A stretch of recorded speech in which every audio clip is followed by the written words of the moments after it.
السلام علیکم ورحمۃ اللہ وبرکاتہ۔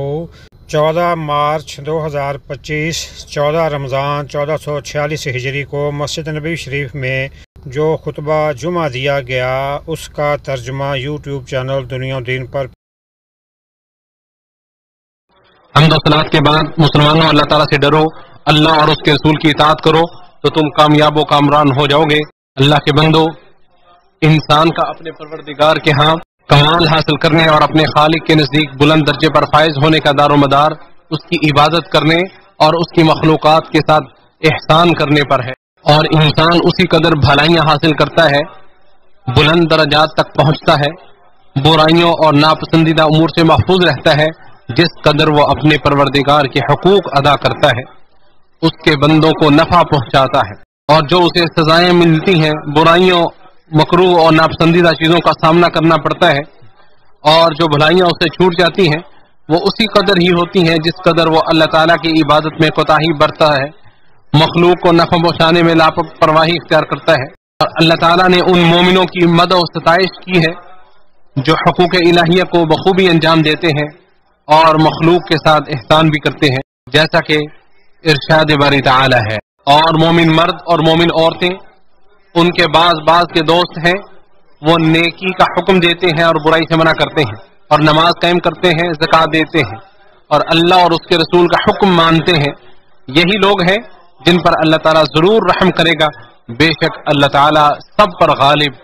کمال حکمت والا ہے۔ اور اللہ تعالیٰ نے جنت میں بلند مقامات پر فائز نیکوکاروں کے اوصاف یوں بیان فرمائے: وہ رات کے بہت تھوڑے حصے میں سوتے تھے اور رات کی آخری گھڑیوں میں وہ بخشش مانگتے تھے، اور ان کے مالوں میں سوال کرنے والے اور محروم کے لیے ایک حصہ تھا۔ اور مزید فرمایا: جو خوشی اور تکلیف میں خرچ کرتے ہیں اور غصے کو پی جانے والے اور لوگوں سے درگزر کرنے والے ہیں، اور اللہ تعالیٰ نیکی کرنے والوں سے محبت کرتا ہے۔ اور وہ لوگ کہ جب کوئی بے حیائی کرتے ہیں یا اپنی جانوں پر ظلم کرتے ہیں تو اللہ تعالیٰ کو یاد کرتے ہیں، بس اپنے گناہوں کی بخشش مانگتے ہیں، اور اللہ تعالیٰ کے سوا کون گناہ بخشتا ہے، اور انہوں نے جو کیا اس پر اصرار نہیں کرتے جبکہ وہ جانتے ہوں۔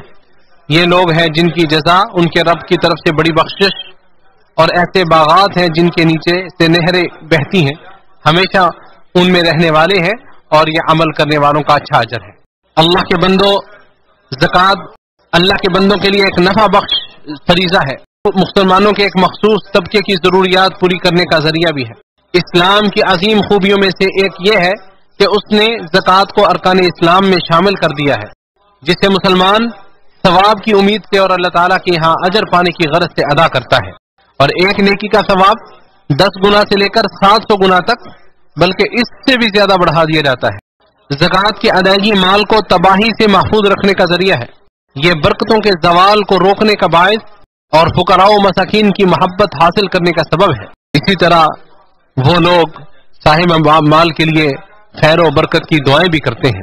زکوٰۃ دل کو بخل اور کنجوسی جیسے مہلک امراض سے پاک کرتی ہے۔ یہ دلوں کو سب سے زیادہ نقصان پہنچانے والی خطرناک بیماریوں میں سے ہے، جو دل کو ہلاکت کی گہری کھائیوں میں پھینک دیتی ہیں اور دنیا کی محبت اور حرص میں مبتلا کر دیتی ہیں، اور یہی گزشتہ قوموں کی ہلاکت کا باعث بنی۔ جیسا کہ صحیح مسلم میں جابر رضی اللہ تعالیٰ عنہ سے مروی ہے کہ نبی صلی اللہ علیہ وسلم نے فرمایا: بخل سے بچو، کیونکہ بخل نے تم سے پہلے لوگوں کو ہلاک کر دیا، انہیں ایک دوسرے کا خون بہانے اور حرام چیزوں کو حلال سمجھنے پر آمادہ کر دیا۔ زکوٰۃ معاشرے سے دلوں کی کدورت، کینہ کپٹ، حسد اور بغض کو دور کرتی ہے، اور رحمت، ہمدردی، باہمی تعاون، نصرت و مدد اور محبت کو فروغ دیتی ہے، کیونکہ اللہ تعالیٰ نے مالداروں پر زکوٰۃ کو لازم کیا ہے جو غریبوں کو دی جائے گی۔ اللہ تعالیٰ کی حکمت کا تقاضا ہے کہ اس نے لوگوں کے درمیان تقسیم رزق میں فرق رکھا ہے تاکہ وہ کاموں اور پیشوں میں ایک دوسرے سے فائدہ اٹھائیں۔ جب تک لوگوں میں یہ تفریق قائم رہے گی تب تک وہ خیر و بھلائی پر قائم رہیں گے۔ اسلام نے حقوق کو واضح کر دیا، ٹوٹے دلوں کو جوڑا، محروموں کو دیا، کمزوروں کا سہارا بنا، اور مسلم معاشرے میں افراد کے لیے برابر مواقع فراہم کیے تاکہ مسلمان اس محتاجی اور ذلت سے بچ سکے جو دلوں کو بگاڑ دیتی ہے اور لوگوں کے مزاج بدل دیتی ہے۔ اگر مسلمان اسلامی تعلیمات پر عمل کریں تو تباہ کن نظریات و فلسفے، خبیث اور گندے سرمایہ دارانہ نظام کی برائیاں ان میں سرایت کبھی نہیں کر سکیں گی۔ ارشاد باری تعالی ہے: اور اللہ تعالیٰ سے بہتر فیصلہ کرنے والا کون ہے؟ ان لوگوں کے لیے جو یقین رکھتے ہیں۔ زکوٰۃ اللہ تعالیٰ کا حق ہے، جسے اللہ تعالیٰ نے فقیر، مسکین، زکوٰۃ جمع کرنے والے، نو مسلموں کی دلجوئی، غلاموں کی آزادی، قرض داروں کی مدد، اللہ کے راستے میں خرچ اور مسافروں کی ضروریات پوری کرنے کے لیے تقسیم کرنے کا حکم دیا ہے۔ اس کی تقسیم کسی انسان کے اختیار میں نہیں دی، اور نہ ہی زکوٰۃ والدین یا اولاد یا ان لوگوں پر خرچ کی جا سکتی ہے جن کی کفالت انسان پر لازم ہوتی ہے۔ اور زکوٰۃ سونے چاندی، مویشیوں، جانوروں، تجارتی سامان، زمینی پیداوار، معدنیات اور زمین سے نکالے والی جانے والی قیمتی دھاتوں پر فرض ہوتی ہے۔ چنانچہ سونے کا نصاب 20 مسکال یعنی 85 گرام بنے گا، جو سعودی کرنسی میں 11 جنے یعنی خالص سونے کے سکے سعودی کرنسی میں، اور 3/7واں حصہ جنے کے برابر بنتے ہیں، جبکہ چاندی کا نصاب 200 درہم یعنی 56 ریال چاندی کے سکے کے برابر ہے۔ اس میں یا کسی بھی کرنسی میں جو اس کی مالیت کے برابر ہو 1/4 عشر یعنی 2.5% زکوٰۃ واجب ہوگی۔ اونٹ کی زکوٰۃ کا نصاب 5 اونٹ ہے جن میں 1 بکری زکوٰۃ ہوگی۔ گائے کا نصاب 30 ہے جن میں 1 سال کا بچڑا یا بچڑی دینا لازم ہوگا۔ بکریوں کا نصاب 40 ہے جن میں 1 بکری زکوٰۃ کے طور پر دینی ہوگی۔ پھر جب ان کی تعداد میں اضافہ ہوگا تو فرض زکوٰۃ میں بھی اضافہ ہوگا، جیسا کہ فقہی مسائل میں تفصیل کے ساتھ اس کا بیان کیا جا چکا ہے، بشرطے کہ وہ جانور بغیر خریدے چارے پر چرنے والے ہوں۔ تجارتی سامان کی قیمت سال مکمل ہونے پر لگائی جائے گی اور اس کا 2.5% بطور زکوٰۃ نکالا جائے گا۔ زمین سے حاصل ہونے والی پیداوار پر اگر وہ نصاب تک پہنچ جائے تو 10واں حصہ واجب ہوگا، اور اگر وہ پانی دینے کے آلات سے سیراب کی گئی ہو تو نصف عشر یعنی 20واں حصہ دینا ہوگا۔ معدنیات، تیل اور زمین سے نکالی جانے والی قیمتی اشیاء پر بھی زکوٰۃ واجب ہوگی، اور ان میں سے بھی 2.5% زکوٰۃ دینا واجب ہے۔ ہر مسلمان پر لازم ہے کہ وہ زکوٰۃ کے تفصیلی احکامات کے بارے میں علماء کرام سے دریافت کرے تاکہ وہ اپنی ذمہ داری سے سبق دوش ہو سکے اور اپنے مال کو آفات و مصائب سے محفوظ رکھ سکے۔ جس شخص نے زکوٰۃ کی ادائیگی میں سستی برتی تو اس کا مال دنیا و آخرت میں اس کے لیے عذاب بن جائے گا، جیسا کہ ارشاد باری تعالیٰ ہے، سو تجھے نہ ان کے اموال بھلے معلوم ہو اور نہ ہی ان کے اولاد، اللہ تو یہی چاہتا ہے کہ انہیں ان کے ذریعے دنیا کی زندگی میں عذاب دے اور ان کی جانیں اس حال میں نکلیں کہ وہ کافر ہوں۔ بخاری و مسلم میں ابو ہریرہ رضی اللہ تعالیٰ عنہ سے مروی ہے کہ رسول اللہ صلی اللہ علیہ وسلم نے فرمایا، کوئی بھی خزانے کا مالک نہیں جو اس کی زکوٰۃ ادا نہیں کرتا مگر اس کے خزانے کو جہنم کی آگ میں تپایا جائے گا، پھر اس کی تختیاں بنائی جائیں گی اور ان سے اس کے دونوں پہلوؤں اور پیشانی کو دھاگا جائے گا حتیٰ کہ اللہ اپنے بندوں کے درمیان فیصلہ فرما دے گا۔ یہ اس دن میں ہوگا جس کی مقدار 50,000 سال کے برابر ہے، پھر اسے جنت یا جہنم کی طرف اس کا راستہ دکھا دیا جائے گا، اور کوئی بھی اونٹوں کا مالک نہیں جو ان کی زکوٰۃ ادا نہیں کرتا مگر اسے ان اونٹوں کے سامنے وسیع چٹیل میدان میں لٹا دیا جائے گا، جبکہ وہ اونٹ تعداد اور جسامت میں جتنے زیادہ سے زیادہ وافر تھے اس حالت میں ہوں گے کہ وہ اس کے اوپر دوڑ لگائیں گے۔ جب بھی ان میں آخری اونٹ گزرے گا پہلا اونٹ اس پر دوبارہ لایا جائے گا حتیٰ کہ اللہ اپنے بندوں کے درمیان فیصلہ فرما دے گا۔ یہ ایک ایسے دن میں ہوگا جو 50,000 سال کے برابر ہوگا، پھر اسے جنت یا جہنم کا راستہ دکھا دیا جائے گا۔ اور جو بھی بکریوں کا مالک ان کی زکوٰۃ ادا نہیں کرتا ہے تو وہ وافر ترین حالت میں جس میں وہ تھیں وہ بکریاں اس کے سامنے ایک وسیع اور چٹکل میدان میں اسے ان کے سامنے لٹا دیا جائے گا،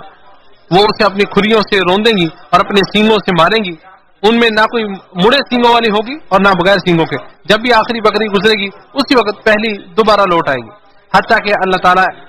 ایک ایسے دن میں جو 50,000 سال کے برابر ہوگا اپنے بندوں کے درمیان فیصلہ کر دے گا، پھر اسے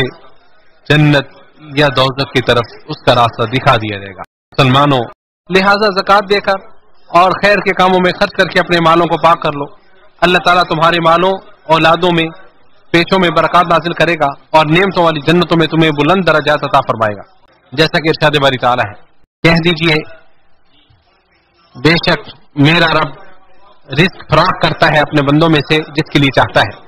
اور اس کے لیے تنگ کر دیتا ہے، اور تم جو بھی چیز خرچ کرتے ہو تو وہ اس کی جگہ اور دے دیتا ہے، وہ سب رزق دینے والوں سے بہتر ہے۔ اللہ تعالیٰ میرے اور آپ کے لیے قرآن عظیم کو باعث برکت بنائے، ہمیں اس کی آیات اور حکمت والے ذکر سے نفع پہنچائے۔ میں اسی پر اپنی بات ختم کرتا ہوں۔ اللہ تعالیٰ سے اپنے لیے اور آپ سب کے لیے استغفار کرتا ہوں، تم سب بھی اس سے استغفار کرو، بے شک وہ بخشنے والا مہربان ہے۔